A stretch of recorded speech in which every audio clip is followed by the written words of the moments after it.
And এই গ্লাসগুলো একবার যদি কোনো হেলমেটে না পাওয়া যায়, আপনার হেলমেটটা যদি অনেক দামি হয়, ধরেন আপনি 1 লাখ টাকার একটা হেলমেট পড়তেছেন, 1 লাখ টাকার হেলমেটের গ্লাস 7-8 হাজার 10 হাজার টাকা হইতেই পারে। তো আসলে গ্লাস কেনাটা একটা ব্যয়বহুল ব্যাপার হয়ে যায়। এই জন্য যদি এটার একটা প্রোটেক্টর পাওয়া যেত মোবাইল ফোনের মতো এবং ভিজিবিলিটিতে যাতে সমস্যা না হয়, তাহলে কি হতো জানেন, ওই প্রোটেক্টরটা চেঞ্জ করে নিলে গ্লাসটা নতুন থাকতো।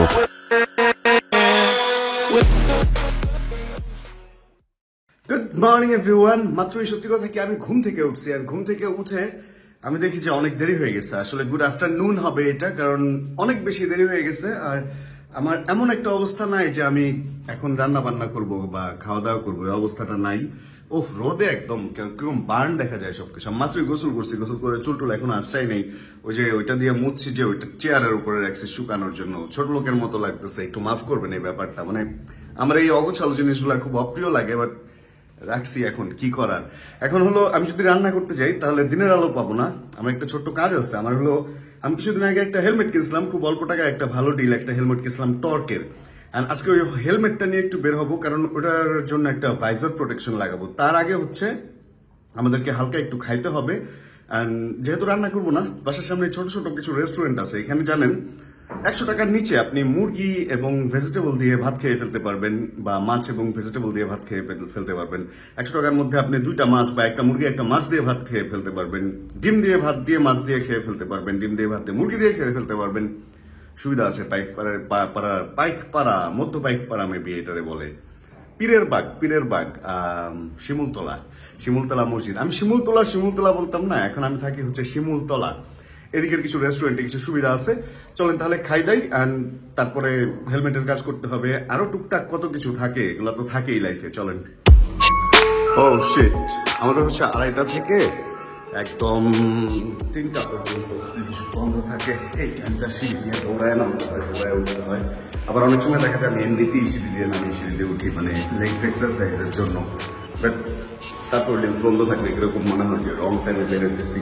2:30 থেকে 4টা পর্যন্ত, সরি 2:30 থেকে 4টা পর্যন্ত হলো। আর এর আগে ভুল বললাম কিনা খেয়াল নাই। ভালোই করে, কারণ এই টাইমটা লিফট লাগে না, হুদাই কারেন্ট বিল করতে থাকে। অনেক সময় বাচ্চারা হুদাই লিফটের মধ্যে খেলাধুলা করে, প্রয়োজন ছাড়া কোনো কিছু নষ্ট করা ঠিক না। আবার রাতে 11টার পরে বন্ধ করে দেয়, মানে যারা যদি রাতে আসবে তাদের একটা পেনাল্টি কেস হয়। এটাও নর্মালি হচ্ছে গাড়িটাকে আমি এদিকেই মাথা দিয়ে রাখি, কাউকে একটু ঘুরায় রাখছি। কারণ তেমন কিছু নাই, কারণ হচ্ছে ওই যে ওইখানে একটু কিরকম যেন তেলা একটা ব্যাপার দেখছি, ইঞ্জিন অয়েল বা গিয়ার অয়েল কিছু একটা পরে। এখন এটা কি রাইটে পরে না লেফটে পরে এটা দেখার জন্য ঘুরায় রাখছি, এবং এখন ওকে পরে কিনা এটা চেক করার জন্য ঘুরায় রাখছি। দেখি আজকে রাতে এটারে ঘুরায় আবার দেখবো যে আসলে কি পড়ছে নাকি এগুলা প্রথম দিকে পড়ছে, এখন ঠিক হয়ে গেছে। বহুত পেছাল পারছি, এবার চলেন আসলেই খাইতে যাই।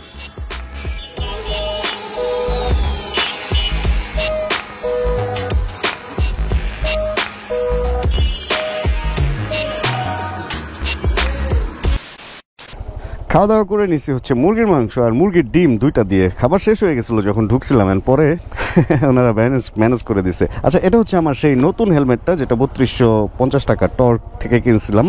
এটা স্পিডোজে পাওয়া যায় মহাখালী, মানে জিপিএক্স ডেমনের যে শোরুম ওইখানে। আর এইটা কেনার পর হচ্ছে আমি এখনো ব্যবহার করি নাই, বাট ব্যবহার করবো। এই জন্য এই গ্লাসটা নিয়ে একটু কথা বলি। সেটা হলো, আমি এখন যে হেলমেটটা পরে আছি এটা আমার অনেক ফেভারিট একটা হেলমেট, বাট ফেভারিট হেলমেটটা আমি পড়তে পারতেছি না, কারণ এটার ভাইজার গ্লাসটা পাওয়া যেতেছে না। অ্যান্ড এই গ্লাসগুলো একবার যদি কোনো হেলমেটে না পাওয়া যায়, আপনার হেলমেটটা যদি অনেক দামি হয়, ধরেন আপনি 1 লাখ টাকার একটা হেলমেট পড়তেছেন, 1 লাখ টাকার হেলমেটের গ্লাস 7-8 হাজার 10 হাজার টাকা হইতেই পারে। তো আসলে গ্লাস কেনাটা একটা ব্যয়বহুল ব্যাপার হয়ে যায়। এই জন্য যদি এটার একটা প্রোটেক্টর পাওয়া যেত মোবাইল ফোনের মতো এবং ভিজিবিলিটিতে যাতে সমস্যা না হয়, তাহলে কি হতো জানেন, ওই প্রোটেক্টরটা চেঞ্জ করে নিলে গ্লাসটা নতুন থাকতো।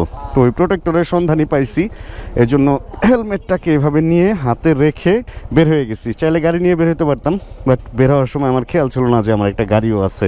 আমি এই জন্য মোটর সাইকেলে 2 হেলমেট নিয়ে এইভাবে চলতেছি। এখন ট্যাঙ্কের সাথে ঘষা লাগে, একটা দাগ না পড়লেই হয় ভাইজারে। যদি এই ভাইজার বেশি একটা দামি না, বাট তারপরেও আসলে কেন আমি টাকা নষ্ট করবো, যেহেতু ভাইজার প্রোটেক্টর পাওয়া যাইতেছে। একটা হচ্ছে অ্যান্টি ফগ, যেটা ভেতরের পাশে লাগে ভাইজারের, মানে আপনার অ্যান্টি ফগ, ওই যে নিঃশ্বাস থেকে যে ঘোলা হয় ওই ব্যাপারটা হবে না যেটা লাগাইলে। আর আরেকটা হচ্ছে বাইরের পাশে লাগানোর, যেটা বৃষ্টি ধুলা এবং হাবিজাবি যত রকমের ব্যাপার স্যাপার আছে ওগুলা থেকে আপনার গ্লাসকে প্রোটেকশন দিবে। ওটাকে বলে হচ্ছে ভাইজার প্রোটেক্টর। চলেন তাহলে, আমরা ওই দিন দেখছিলাম ভাইজার প্রোটেক্টরটা হচ্ছে মোটো অটোতে আসবে। শুভ ভাইকে ফোন দিলাম, সে মোটো অটোতে নাই, সে নাকি বাইক ফেরিতে। মোটো অটোতে লোক আছে, জয় ভাই আছে, সে অনেক দক্ষ এই সমস্ত বিভিন্ন রকম জিনিসপত্র সেট আপ দেওয়াতে, মানে camera set up, helmet set up, এই সমস্ত ব্যাপারগুলো করাতে হচ্ছে জয় ভাই আবার খুবই এক্সপার্ট। যেহেতু উনি আছে, সেহেতু আমার নতুন হেলমেটটা দাম একটু কম হোক, বাট নতুন হেলমেটটা রিস্ক ওনাকে দিয়ে নেওয়াইলে আমি একটু নিশ্চিন্তে থাকতে পারবো। তাহলে let's go to moto auto and then কি হবে আজকে প্ল্যান জানি না। আমার তো এর মধ্যে একটা প্লাগও নিয়ে রাখছিলাম, ওই প্লাগটাও তো লাগানো হইতেছে না আমার বাইকে। দেখি সময় সুযোগ করে ওই প্লাগটাও লাগায় ফেলবো আর কি। বাইকটা পার্ক করছি একটু রাস্তার মাঝখানে, এটা একটু ভয় লাগতেছে যে কোনো রিক্সা এসে আবার গুতা টুতা না দিয়ে দিলেই হয়। আর এবারে এটারে পার্ক করি হচ্ছে মোটো অটোর জয় ভাইয়ের হাতে। কালারটা আমার কাছে যা সুপার লাগছিল হেলমেটের, এই জন্য নিশ্চিন্তে নিয়ে নিচ্ছি। ভাই ওয়ালাইকুম আসসালাম, এটাতে একটা ভাইজার প্রোটেক্টর লাগাই দেন না? পরি নাই এখনো হেলমেটটা। হেলমেটটা সুন্দর, আসলেই সুন্দর। দাম কত জানেন? 3200 টাকা। 3250। আমাদের এই টর্কের হেলমেটটার মধ্যে হচ্ছে এই যে ভাইজার প্রোটেক্টরটা লাগবে, এটা হচ্ছে অর্কা। আচ্ছা, এর আগে তো আমি অর্কার প্লাগও নিছিলাম, অর্কা হেলমেট ভাইজার প্রোটেক্টর। এই তো, এটা তো যে কোনো সময় উঠায় ফেলা যাবো তাই না? দাগ টাগ পড়ে গেলে যে কোনো সময় উঠায় ফেলতে পারবেন, কোনো সমস্যা না। আর এটা একটা মানে পজিটিভ দিক হইলো গিয়ে, আপনি যদি এটা নর্মালি, আমার মনে হয় যে 6 মাস 7 মাস যদি থাকেও একটা হেলমেটের ভাইজার 1 বছরের বেশি মনে করেন যে সাস্টেন করে না। তো আপনি এটা যদি 6 মাস 7 মাসও রাখতে পারলেন, আপনি নেক্সট টাইম 6 মাস পরে উঠাই দেবেন আবার নিউ ভাইজার, আবার নিউ ভাইজার। হ্যাঁ, ভাইজারের হ্যাসেল নেওয়া লাগলো না, ফোনের মতো ব্যাপারটা। ঠিক আছে, ব্যাপারটা খুবই মানে সুন্দর। আমার হলো এই হেলমেটটা আমার অনেক ফেভারিট একটা হেলমেট। এটার মধ্যে আমি ভেতরে অ্যান্টি ফগও লাগাইছি, মানে আমার এই পুরো হেলমেটের দামের অর্ধেক হলো আমার অ্যান্টি ফগের দাম ছিল। হাসতেছে। আর এই গ্লাসটা আমি পাইতেছি না এখন, এই গ্লাসটার মধ্যে অনেক দাগ পড়ছে, যেখানে আমার ভিজিবিলিটিতে সমস্যা হয়। ওই টাইমে যদি এই গ্লাসের মধ্যে আমি ওই প্রোটেক্টরটা লাগাই নিতাম, তাহলে প্রোটেক্টরটা খুলে এখন আরেকটা লাগাই নিলে আমি আবার নতুন গ্লাস পাইতাম। বাট এটাতে এই ভুলটা করতেছি না, এটাতে এই অর্কার গ্লাস লাগাই নিতেছি। অ্যাভেলেবেল আছে তো এটা? হ্যাঁ, অ্যাভেলেবেল আছে। আর প্লাস পয়েন্ট হলো গিয়ে এটাতে আপনার পানি থাকে না, জেলি আকৃতিতে পানি পড়ে, কচু পাতার মতো আর কি। পানি লাগলে বৃষ্টির মধ্যে পড়া যাবে। খুবই, ওই দিন আমি টেস্ট করলাম, দেখলাম যে মানে খুবই ইন্টারেস্টিং একটা বিষয়, ভালো লাগলো ব্যাপারটা যে এটা তাহলে বৃষ্টিরও প্রোটেকশন পাবো আমরা। বৃষ্টিরও এটা পাবেন। অনেকে খুঁজে যে ভাই আমরা কি অ্যান্টি ফগ লাগাইলে ওই সুবিধাটা পাবো কিনা, কিন্তু আমি বলি যে না ভাই, ওইটা তো ভিতরে থাকে, আপনি বাইরে জিনিসটা পাচ্ছেন না। তো এই জিনিসটা ওই কাজটা করতেছে। ওকে, যাক, বেশ ভালো একটা অপশন পাইলাম। ভালো কিছু যদি নিজে জানি আপনাদের সাথে শেয়ার করতে পারি, ব্যাপারটা নিজের কাছেই ভালো লাগে যে না ভালো কিছু। আমি এই ব্যাপারটা জানতাম না যে বৃষ্টির পানি এখান থেকে পড়ে যায়। নর্মালি দামি ভাইজার গুলাতে এটা অপশনটা থাকে, যত বৃষ্টিতে আপনি বাইক চালান না কেন ভিজিবল থাকবে, একদম ক্লিয়ার। ছোটখাটো বৃষ্টির ফোঁটা থাকবে, কিন্তু কম দামি ভাইজার বা একটু ভাইজার পুরানো হয়ে গেলে যেটা হয়, বৃষ্টি লাগলে একদম ঘোলা হয়ে যায়। একটু পরপর গ্লাভস দিয়ে বা হাত দিয়ে এভাবে পরিষ্কার করতে হয়, যে ইসের মতো ওয়াইপার থাকে না ইসের গাড়ির, ওরকম হাত দিয়ে এরকম করতে হয় মাঝে মধ্যে। এক ভাই মুছে টুসে লাগাই দিতেছে ঠিকঠাক মতো। মোবাইলের প্রোটেক্টর হোক আর ভাইজার প্রোটেক্টর হোক, এই ব্যাপারগুলা বেশ আর্টিস্টিক একটা ব্যাপার স্যাপার আছে। আমি ফার্স্টে এই জিনিসটা দেখে ভাবছিলাম যে কি ভিজিটিং কার্ডও দিয়ে দিছে নাকি সাথে, পরে জানলাম যে না, এইটা দিয়ে হচ্ছে ওইটারে এইভাবে ঘষা লাগাইতে হয়। আর আবার এটাতে দেখে ভাবছিলাম যে কলম টলম বা সাইন পেন মার্কার দিয়ে দিছে নাকি, পরে শুনলাম না, এটা একটা পানির মতো কিছু একটা দিয়ে দিছে, যেটা দিয়ে হচ্ছে এটা বসাইতে হয়। মানে এটা গামের কাজ করে মূলত, একেবারে লিকুইড পানি। কারে এই জিনিসটা ম্যাক্সিমাম দেখবেন যে স্টিকার যখন করে পানি দিয়ে লাগায়, তো এইটার কাজটাই ঠিক ওইরকম। খেলা আছে তো ব্যাপারটায়, মানে খুব একটা সোজা না যে আমি বাসায় নিয়ে ইচ্ছা মতো লাগাই ফেলুম, ব্যাপারটা ওরকমও না। আচ্ছা, আমার এটার মধ্যে হচ্ছে সেটআপ করা অলরেডি ডান। হ্যাঁ ভাইয়া, এই হেলমেটটা শুধু রাইখে আসি, এটা হ্যাঁ এখনই আসুন। এটার মধ্যে প্রোটেক্টর লাগাইলাম, গেলে চলেন। আপনি যাবেন এদিক, আমি তো যাম ভিতরে বাসায়। হেলমেটটা রাখবো, রাইখা বের হয়ে আসতেছি। আচ্ছা, এমন একটা সুন্দর ব্যাপার হয়েছে, এই প্রোটেক্টরটা আর আমার ভাইজারটা হচ্ছে একদম সেম সাইজ, এন্ড লাগার পরে কোনো দিক থেকে বোঝা যেতেছে না যে এটার মধ্যে প্রোটেক্টর বা ভাইজার প্রোটেক্টর লাগানো হয়েছে। এটা বোঝার কোনো উপায় নাই। ও ওয়াও, পুরা সেই লাগতেছে না এখন, মানে মাথা নষ্ট ম্যান, এত সুন্দর সেট আপ। আচ্ছা, এইটারে আমি এখন একটু বাসায় রাখবো, অ্যান্ড তারপরে হচ্ছে অন্যান্য যত ব্যাপার স্যাপার আছে ওইগুলো নিয়ে খেলাধুলা করব। এখন এই বাসায় যাওয়ার ফুটেজ আর আপনাদের কি দেখাবো, ধরুম দেয়া বাসায় রেখে আসি, তাহলেই হবে। কি ভাই, আপনি কি আমার বাইক নিয়ে চলে যেতেছেন? আমি ওখান থেকে ফেস দেখি না, আমি দেখি একটা লোক আমার বাইক নিয়ে সন্দেহজনক নাড়াচাড়া করতেছে। ইয়েস, রেখে দিছি হচ্ছে হেলমেটটা। অ্যান্ড এইবার আমি মোটামুটি একদম ফ্রি অ্যান্ড ফ্র্যাঙ্ক একদম ফুলফিল। অ্যান্ড এবার আমি যে কোনো জায়গায় যেতে পারি। আমাদের বাসার সামনে একটা দোকান বসে, সুন্দর পাতিল টাতিল, তারপরে এই যে কাঠের চামচ টামচ এগুলা বিক্রি করে, ছোটখাটো অনেক জিনিস, চুরি টুরি এই সেই হাবি যাবি। কি অবস্থা ভাইয়া, কেমন আছো? দেখা যায় তোমাকে? ক্যামেরা হ্যাঁ। কি লাগে আঙ্কেল? কি জন্য ভিডিও করি? এই যে তুমিও ভিডিও হয়ে যেতেছো। কি অবস্থা? ও, একই জায়গায় পড়ো তোমরা? আচ্ছা আচ্ছা, চলেন আমরা আজকে একটা রোড ডিসকভার করি। রোড ডিসকভার মানে হচ্ছে, আমি এর আগে এই দিক দিয়ে একটা গলি দিয়ে বের হইতাম, আর ওই গলিটা দিয়ে যখন বের হইতাম তখন বের হইতাম একদিক দিয়ে, আর লাস্ট যখন R15 ইন্দো ব্ল্যাকটা নিয়ে বের হয়েছিলাম সেদিন, প্লাস তার আগে আরও 2 দিন, না তার প্লাস তার আগে একদিন তার আগে একদিন, ওই দিন, আর গতকাল রাতে জীবন ভাইকে নিয়ে এই রোড দিয়ে বের হয়ে এক এক দিক দিয়ে বের হয়েছি। এখন প্রবলেমটা আমি না খুঁজে বের করতে পারি না যে কিরে এই গোলক ধাঁধার মধ্যে পড়লাম কেন, বাসার সামনের একটা রাস্তার মধ্যে। মানে এইখানে হচ্ছে এই যে ডান পাশে একটা রেস্টুরেন্ট, এই যে সিঙ্গারার যে জিনিসপত্র রাখা, এখানে সিঙ্গারাও বিক্রি করে, এখানে আমি খাইছি কিন্তু একটু আগে। অ্যান্ড এই যে গল্লিটা, মানে রেস্টুরেন্টটা পার হওয়ার পরে এই যে বাম পাশের যে গল্লিটা, এইটা দিয়ে গিয়ে আমি যে কয়টা রাস্তা দিয়ে বেরোইছি, মানে এখান দিয়ে এই যে ডান দিক দিয়ে মনে হয় ঢুকছিলাম, ডান দিক দিয়ে ঢুকলে তারপরে আবার ডানে বায়ে আছে। আজকে চলেন তো একটু সোজা যাই। আমার মনে হয় কি এই সোজা রাস্তাটাই ওই আগের রাস্তাটা, যেটা দিয়ে আমি সঠিক দিক দিয়ে ঝিলপার মসজিদের ওদিক দিয়ে বেরোইতাম। কিন্তু ভাই পুরা গোলক ধাঁধা। আবার শুভ ভাই এদিক দিয়ে যেতে চায় না। শুভ ভাই বলে কি জানেন, যে এদিক দিয়ে নাকি রাস্তা ভাঙ্গা। অ্যান্ড আমার যেটা মনে হয় যে শুভ ভাই হচ্ছে এই যে এখন আমি যে রোডটা দিয়ে আসছি এই রোডটা দিয়ে আসে, অ্যান্ড এদিক দিয়ে এসে উনি হলো রাস্তা ভাঙ্গা পায়। এটা এই কথা সত্য কথা খাটি, আগুন লাগছে বাজারে, থাকলে কিছু দিয়া যান, দোহাই ল্যাংটার মাজারে। এই তোমরা মারামারি কেন করতেছো? ভাইয়া বেরো আছে এদিকে। আচ্ছা ধন্যবাদ ভাইয়া। এই যে আবার মারামারি করতেছে, না না এই ছাড়ো ছাড়ো ছাড়ো, মারামারি ভালো কাজ নাই। আরে পোলাপান এদিকে হয়, এদিকে হয়। এই ছুটাও তো ভাই। এই ছোট ছোট মানুষ মিলামিশা খেলবা, তা না মারামারি করবার লাগছো রাস্তার মধ্যে। তুমি মারবা না, ও মারলে ওরে মারতে দাও, ও মারলে ও বোকা, যারা মারামারি করে তারা বোকা। যাক, সিনিয়র আপু চলে আসছে, মোটামুটি মারামারি শেষ। ও এই জন্য এই জায়গায় আসতে চায় না, লোকটার কিটেড বাইক তো। হ্যাঁ ভাইয়া, আমার চ্যানেলের নাম হচ্ছে MSI Vlogs। আচ্ছা, এই ক্যামেরা আমার সব সময় চালু থাকে ভাই।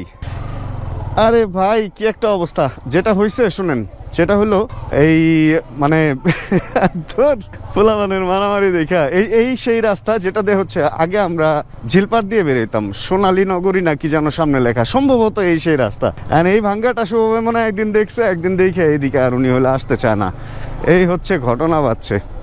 আর এখানে তো অনেক ছোট ছোট বাচ্চারা খেলাধুলা করে, ব্যাপারটা ইন্টারেস্টিং।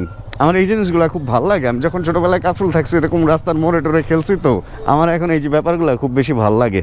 আচ্ছা, আমি যেইখানে ছিলাম ওইখানে থাকি, সম্ভবত আমি ঠিক রাস্তাতে আছি। এদিক দিয়ে হচ্ছে সবচেয়ে শর্টকাটে ঝিলপার মসজিদ দিয়ে বের হয়ে দেন একদম আমতলি দিয়ে বের হয়ে যাওয়া যায়। তাহলে দেখা যায় কি এদিক থেকে আসতে গেলে, বাইক ফেরির এই পাশ থেকে আসতে গেলে এই যে ঝিলপার মসজিদ এই মোড়ে এদিক দিয়ে সোজা আমতলি, আর আমি বাম দিক দিয়ে মোটরপ্লেক্স দিয়ে বের হয়ে যাবো, মানে মোটর ওই দিক দিয়ে আবার বের হয়ে যাবো, কারণ এই রাস্তাটা অনেক বেশি সুন্দর। মিরপুরের মধ্যে আমার এই রোডটা বেস্ট লাগে। এটা একটা রেসিং ট্র্যাকের মতো, রাতে যদি আপনি চালান পুরো রেসিং ট্র্যাকের একটা ফিল পাবেন। দিনে তো অনেক গাড়ি ঘোড়া চলে, এই জন্য ব্যাপারটা বোঝা যায় না। দেখেন মানে এত স্মুথ, ও না আছে কোনো স্পিড ব্রেকার, না আছে কিছু, মাঝখানে আবার রোড লেনের সি কি বলে সিগন্যাল, সাদা সাদা সিগন্যাল দেয়া।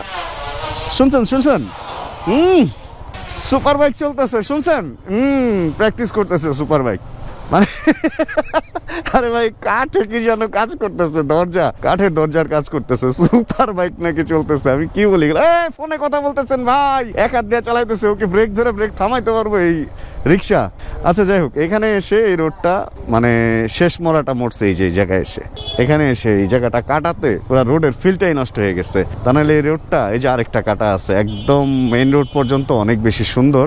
আর একটা ব্যাপার স্যাপার ছিল, মানে এখান থেকে ঢুকলে একদম এদিক থেকে আমতলি পর্যন্ত সুন্দর একটা রোড দিয়ে, বা ওই দিক দিয়ে একদম সোজা নতুন বাজার পর্যন্ত সুন্দর একটা রোড দিয়ে বের হওয়া যেত।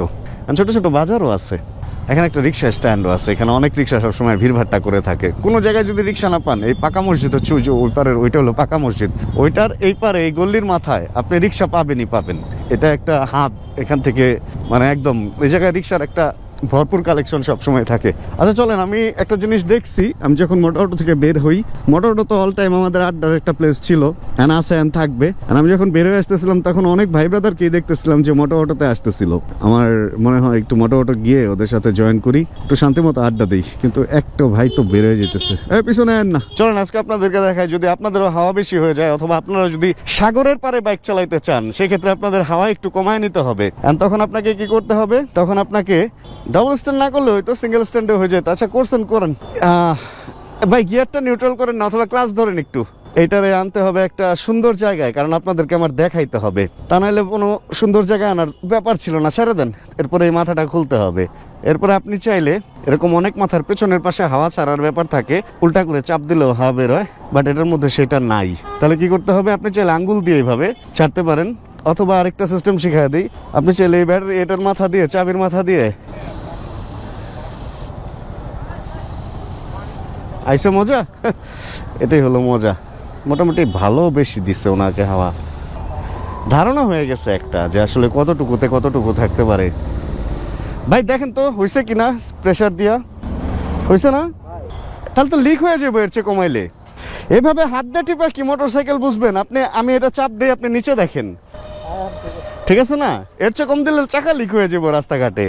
আচ্ছা, এই হলো হাওয়া ছাড়ার টেকনিক। ছোটবেলা থেকে সাইকেলে করছি তো এই সমস্ত আকাম। ভাই আল্লাহ হাফেজ। আমরা চাকায় হাওয়া ছাড়ার খুশিতে একটু হালকা করে চা খেয়ে নিতেছি দুইজন। এই দোকানে একসময় অনেক চা খাইতাম, আজকে পুরানো সব ব্যাপার স্যাপার করতেছি। ওই মোটামুটি আড্ডা, এইবার এখানে এই ভাইয়ের দোকানে চা, সেই ব্যাপার স্যাপার। হ্যাঁ হ্যাঁ, টেস্টটা আমরা যেখানে খাই ওটি তো চা না ভাই। আগে তো আরাম করে চালাইতাম। এটা কি চাক্কা? এটা তো স্টক না, এটা রসও লাগানো। এটা তো দেখি নাই, এটাতে রসও লাগানো চাকা। আচ্ছা, এটা হচ্ছে R15V3। এটা বেশ আগের একটা অফিসিয়াল মডেল। এই মডেলটা হচ্ছে সেই মডেলটা, এটা সম্ভবত BS4 কিনা, আমার অতটা ভালো আইডিয়া নাই। এটা ইঞ্জিন কাট অফ সুইচ নাই, কারণ হচ্ছে এটা সম্ভবত BS4 এ ইঞ্জিন কাট অফ সুইচ ছিল না। আর এটা নিয়ে একটু বের হবো আমরা, এটা একটু চালাবো। অ্যান্ড বাইক ফেরিতে আছে বাইকটা এখন, তো বাইক ফেরির বাইকে এই বিলাই বেলে ভাই, বিলাই মারামারি লাগছে ভাই, বিলাই বিলাই দুইটা মারামারি লাগছে ভাই। একটু আগে বাচ্চাদের মারামারি দেখছে, এখন বিড়ালের মারামারি। আচ্ছা চলেন, এই বাইকটার সিটটা আবার একটু উঁচু করছে, এই জন্য আরো গুজো হয়ে চালাইতে হয়। কি যে একটা অবস্থা। রেকর্ড হয় সাউন্ড? হ্যালো হ্যালো, হ্যাঁ রেকর্ড হইতেছে। চলেন বাইকটা একটু চালাই, কিন্তু বিলিয়ন নিয়ে আবার চালাইতে হইব রে। একটু আগে আমি নিলয় ভাই বলছি, ভাই এটা V3 চলেন চালাই, আপনি চালায় যাবেন, আপনি চালায় আসবেন। সে খুব রাজি হয়েছে, আর এখন বলতেছে ভাই পিলিয়ন নিয়ে চালাইতে জানি কেমন লাগে, আপনিই চালান। মানে পুরা আসেন উঠেন কই, পুরা আমার উপরে ফাঁসা দিছে রে ভাই। এটা সামনের সিটও উঁচা, বুঝছেন? সামনের সিটে ফোম লাগাইছে, একটু উঁচু হয়ে গেছে। কিচেন, ও হ্যাঁ বড় টায়ার মনে হয় এটা, এই জন্যই বাইকটা আমার এত উঁচু লাগছে, টায়ারের জন্য। টায়ারটা যে রসও লাগানো, তো রস 3 না কত যেন লাগানো, এই জন্য একটু উঁচু উঁচু লাগতেছে। চলেন, অনেকদিন পর V3 চালাবো। আগে এক সময় V3 ছিল স্বপ্নের বাইক, এখনো আছে। মানে আমার জন্য থাই কালোটা যখন কিনলাম, মানে যতই ঘাড় ব্যথা করুক, কোমর ব্যথা করুক, আর বডি পেইন করুক না কেন, V3 চালাইতেই হবে, এরকম একটা ব্যাপার ছিল। অ্যান্ড ঢাকার বাইরে এরকম একটা ট্রেন্ডও ছিল যে V3, আরে ছেলে কি করে V3 চালায়, মানে অনেক বড় একটা কিছু। বাট রেগুলার লাইফের জন্য V3 বলেন, V4 বলেন, M বলেন, স্পোর্টস বাইক যেগুলাই আছে, যে ব্র্যান্ডের যেগুলাই আছে, রেগুলার লাইফ, রেগুলার চলাফেরা, কমিউটিং করার জন্য আসলে স্পোর্টস বাইক না। স্পোর্টস বাইক হচ্ছে শুধুমাত্র স্পোর্টস বাইক, মানে খেলাধুলা বা যে টাইমটা আপনি ফান রাইড করবেন ওই টাইমের জন্য ঠিক আছে। কমিউট করার জন্য রেগুলার আসলে কমিউটার বাইক বা নেকেড স্পোর্টস বাইক এগুলাই ঠিক আছে। চলেন আমরা এদিক থেকে এবার বের হই। অ্যান্ড মোটামুটি ভালোই ঠান্ডা পড়ছে, আর সন্ধ্যাও হয়ে যেতেছে। এদিকে আর বেশিক্ষণ থাকলে এক হলো অন্ধকার পড়বে, দুই হলো ঠান্ডায় কষ্ট করতে হবে। যাক, তাহলে আজকের ভিডিও থেকে এখানে বিদায় নিয়ে হোক রাখতেছি। ভিডিওটা আপনাদের ভালো লাগছে, ভিডিও যদি ভালো লাগে প্লিজ একটা লাইক দিয়ে দিন। চ্যানেলে যদি নতুন হন প্লিজ সাবস্ক্রাইব করে হয়ে যায়েন আমাদের ফ্যামিলি মেম্বার। দেখা হবে তাহলে আবার সামনে কোনো নতুন ভিডিওতে। আর যতক্ষণ পরবর্তী ভিডিও নিয়ে আমি না আসছি, ততক্ষণ ইনশাআল্লাহ আমরা থাকবো ভালো, আমরা থাকবো সুস্থ, অ্যান্ড জানাবো কে কোন জায়গা থেকে ভিডিও দেখছি। আর ইনশাআল্লাহ আমরা সবাই চিলও করতে থাকবো। ভাই উল্টাপাল্টা হয়ে যায় ইদানিং বিদায় নেওয়া, অনেক কিছু চিন্তা ভাবনা করি বিদায়ের সময়, যে ভিডিওতে সব কিছু নিছি কি না, কোন জায়গায় কি দেখাইছি, কোন জায়গায় এডিটে কোনটা বসবে, এই করতে করতে চিল যে কই নীল হয়ে যায় ভাই আমি নিজেও বুঝি না। যাই হোক, ইনশাআল্লাহ আমরা সবাই করতে থাকবো চিল। Chill bro. Check the mic and make sure it sound right, boys.